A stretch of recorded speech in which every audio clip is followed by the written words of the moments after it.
wherever you're listening or watching Radio Afiju. The time is 3 p.m. Ẹ bá mi pè o. Àfíjù.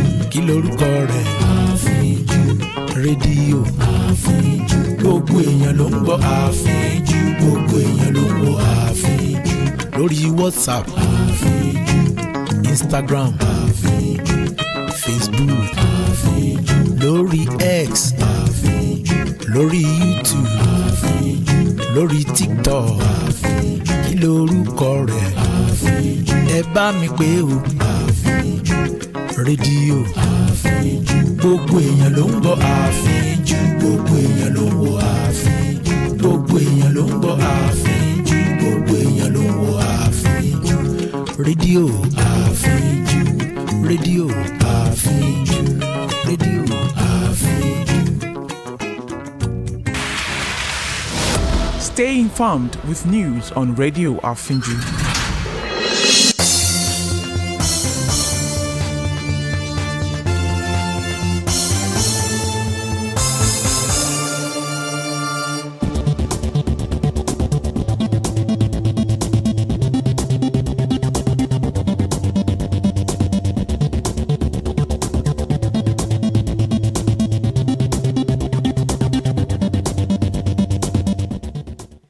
First, a look at the highlights. Tinubu attends AU summit in Ethiopia. Another suspect linked to attack on a Ebonyi community arrested. Trump says U.S. has approved extradition of suspect in 2008 Mumbai attacks.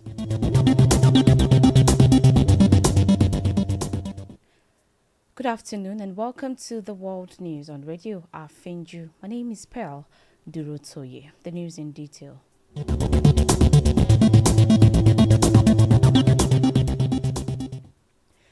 President Bola Tinubu is in Addis Ababa, Ethiopia, to participate in the 38th Ordinary Session of the Assembly of the African Union Heads of State and Government. This year's AU Summit, under the theme Justice for Africans and People of African Descent Through Reparations, focuses on reparatory justice and racial healing. President Tinubu will deliver a speech at the summit-level meeting of the African Union Peace and Security Council, where discussions will focus on current security challenges on the continent, including the escalation of conflicts in the Democratic Republic of Congo. Tinubu is scheduled to return to Abuja on Monday, February 17.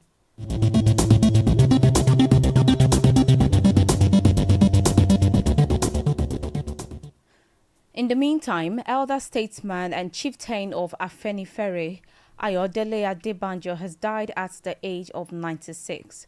It was gathered that Adebanjo died in the early morning at his residence in Lekki, Lagos State.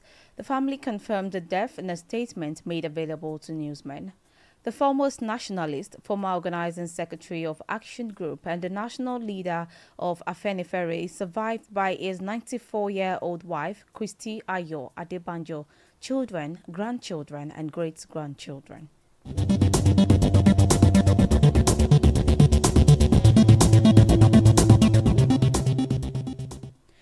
The National Examination Council, NECO, has announced the release of the 2024 Senior Secondary School Certificate External Examination results. According to the registrar of the council, Dantani Wushishi, 57,114 candidates secured credits in English and mathematics, representing a 67.53% pass rate. A total of 86,067 candidates sat for the examination, which saw a significant reduction in malpractice cases, while the number of candidates booked for various forms of malpractice decreased by 27.7% compared to 2023, with 6,160 cases recorded. The results were released just 62 days after the final examination, marking a notable improvement in the council's processing time.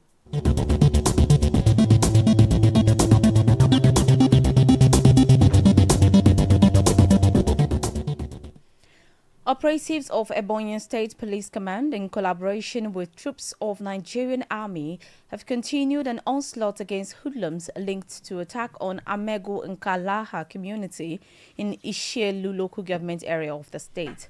According to a statement by the Ebonyi State Police Command spokesperson, Joshua Ukando, this has led to the apprehension of one of the suspects. According to him, the security operatives acted on credible intelligence to target hoodlum camps in Amego and Umuleshal villages within the Nkalaha community. He said that the hoodlums, upon seeing the operatives, opened fire. However, the brave operatives engaged them and overpowered the criminals with superior firepower. The suspects reportedly fled into the bush, and one suspect was apprehended during the operation.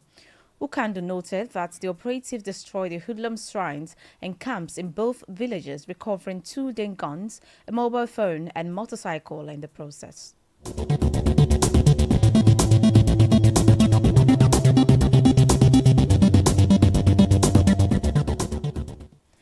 A number of people have been killed, while others sustained different degrees of injuries after a trailer lost control on the popular Muhammadu Buhari Bridge in Kano.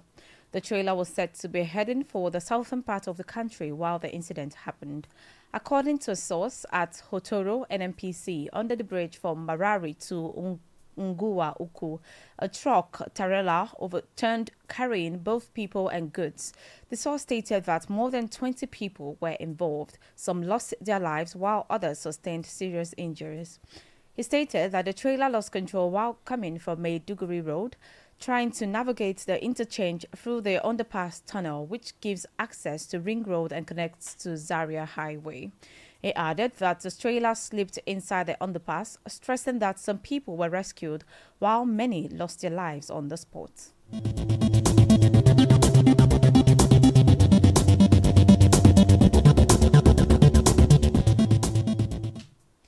Away from Nigeria, a popular musician in the Democratic Republic of Congo, Delphine Veniwasike, has been killed while filming a music video in the conflict-hit eastern town of Goma.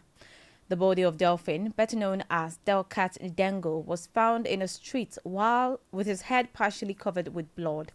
Unconfirmed reports say the artist was shot. Famous for his songs, critical of both the government and the rebels, the singer was among hundreds of inmates who allegedly escaped from a prison in Goma after M23 militants seized the city last month. It is not clear who was behind the killing. Reports said that the musician had just released a track called Bunduki, meaning weapon in Swahili, condemning the rebel occupation in Goma.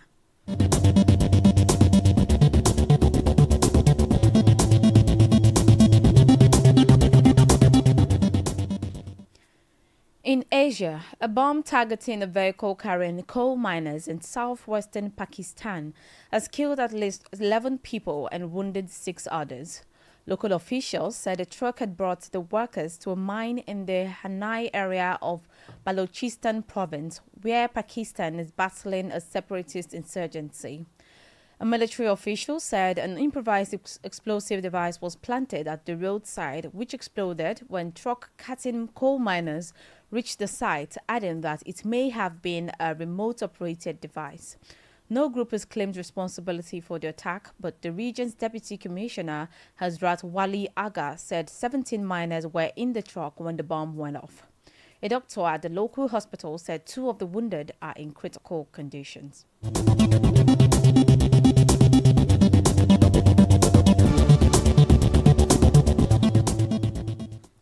6 people have died in a fire in a hotel resort construction site in South Korea's port city of Busan, with a helicopter used to pluck some 14 people to safety after they had taken refuge on a rooftop. The Busan Fire and Disaster Headquarters said around 100 people had been evacuated at the sprawling construction site, where work had been going on in 3 buildings spanning 12 stories above ground and 3 below. A Busan Fire Agency official said on live television that about 25 people had sustained light injuries, including some due to smoke inhalation. The fire agency said the blaze appeared to have broken out in insulation material loaded near an indoor swimming pool area on the first floor of one of the buildings. South Korea's acting president, Choi Sang-mok's office, in a statement, said they had ordered all resources available to be used to extinguish the fire.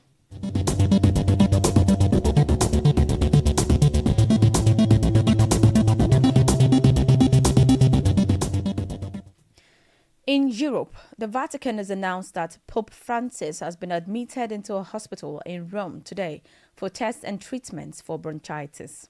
The 88-year-old, who has been breathless in recent days and has delegated officials to read his speeches, was admitted following his morning audiences.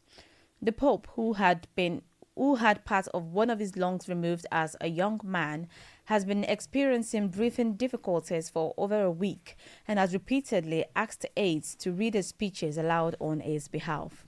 It was learned Francis was hospitalized for 3 nights in March 2023 with bronchitis, which was treated with antibiotics. In December of that year, he had to cancel a visit to Dubai for the United Nations COP28 climate change conference due to another bout of bronchitis.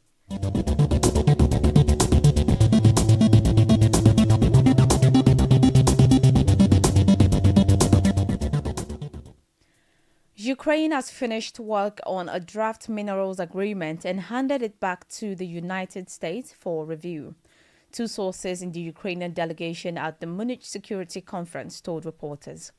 The sources said the U.S. side asked for until 5 p.m. to review the agreement, which is at the heart of Kyiv's push to win the backing of U.S. President Donald Trump as he strives to bring out a rapid end to the war with Russia. One of the sources said President Volodymyr Zelensky and U.S. Vice President J.D. Vance had been due to meet in Munich earlier today, but their meeting was postponed to 5 p.m. at the request of the U.S. side. Kyiv has said it is ready for an agreement to open up its vast resources of key minerals to U.S. investment as it seeks to obtain U.S. security guarantees as part of any deal to end the war with Russia. U.S. Treasury Secretary Scott Bessent had traveled to Kyiv on Wednesday, and Ukraine was presented with a draft accord drawn up by the United States, which Zelensky said Kyiv would study with a view to reaching an agreement in Munich.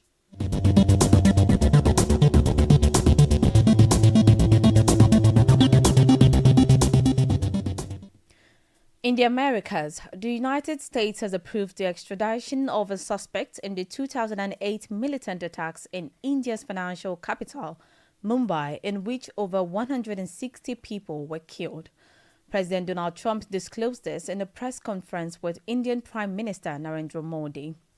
The 3-day attacks on hotels, a train station, and a Jewish center in which 166 people were killed began on November 26, 2008.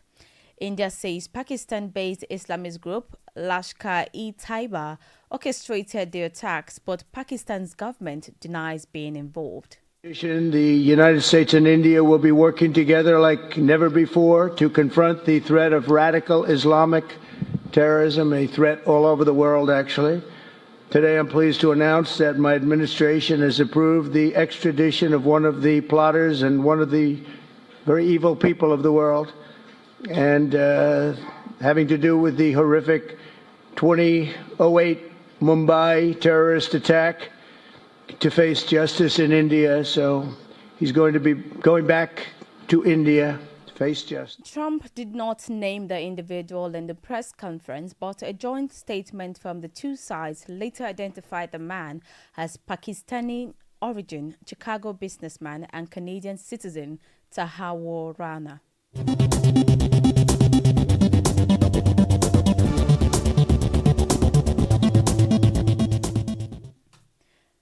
A Texas state judge has ordered a New York doctor to pay a penalty of at least $100,000 and stop providing abortion pills to women in Texas in a win for the state's Republican Attorney General, Ken Paxton. The case is an early test of conservative state power to prosecute doctors outside their borders and stop abortion medication from reaching their residents, and the ability of states that support abortion rights to shield providers from such prosecutions.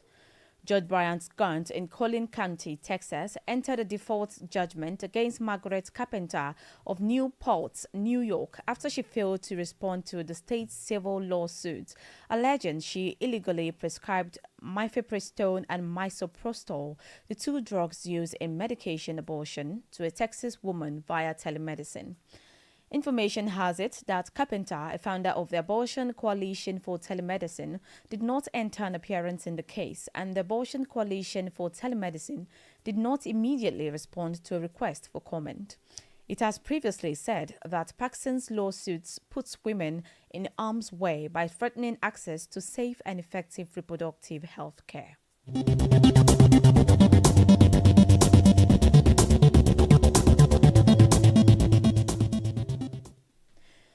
In the Middle East, Turkish President Tayyip Erdogan said the administration of U.S. President Donald Trump was making wrong calculations regarding the Middle East, adding that hidden Zionist lies would only exacerbate conflicts. Turkey has rejected Trump's plan to remove the more than 2 million Palestinians from the Gaza Strip, claiming U.S. control of it and turn it into the Riviera of the Middle East. It has also said Israel's assault on Gaza amounted to a genocide, while calling for international measures against its government. Erdogan said he expected Trump to realize his election campaign promises of taking steps for peace rather than create new conflicts.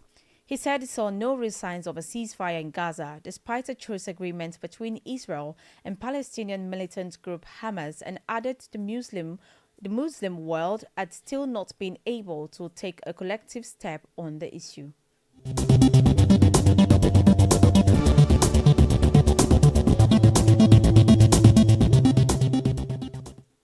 Still in the Middle East, Hamas has said it is committed to implementing the Gaza ceasefire deal with Israel and will continue releasing hostages as scheduled, raising hopes that a resumption of the war can be averted. Following talks in Cairo, the Palestinian armed group said mediators from Egypt and Qatar had confirmed they would remove obstacles. An Israeli government spokesman did not comment on the report, but stated that if Hamas did not free living hostages on Saturday, then the ceasefire would end. Israel's Prime Minister, Benjamin.